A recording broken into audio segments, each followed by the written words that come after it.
আজকে বাংলাদেশের জার্নিটা একটু দেখাই। এখন আমি জার্নি শুরু করলাম বগুড়া থেকে হিলি আসবো, হিলি হয়ে ভারতে ঢুকবো। বাইরে তথ্য পরিস্থিতিতে বাংলাদেশে প্রবেশ করেছি। বাংলাদেশ থেকে এবার হিলি হয়ে ভারতে বের হওয়ার সময় যেটুকু ভয় দেখাতে পারছি সেটুকু দেখাবো আপনাদেরকে। এটা বগুড়া জেলা কারাগার।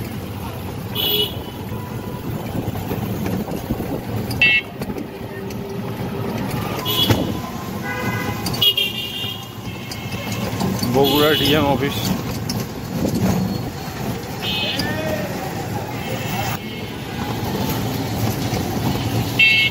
এই মোড়টার নাম কি জানি না।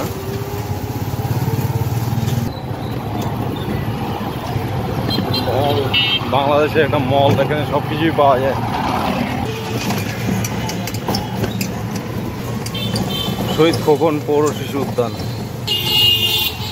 প্রধান ডাকঘর বগুড়া। এটা বীর শ্রেষ্ঠ স্মৃতিস্তম্ভ।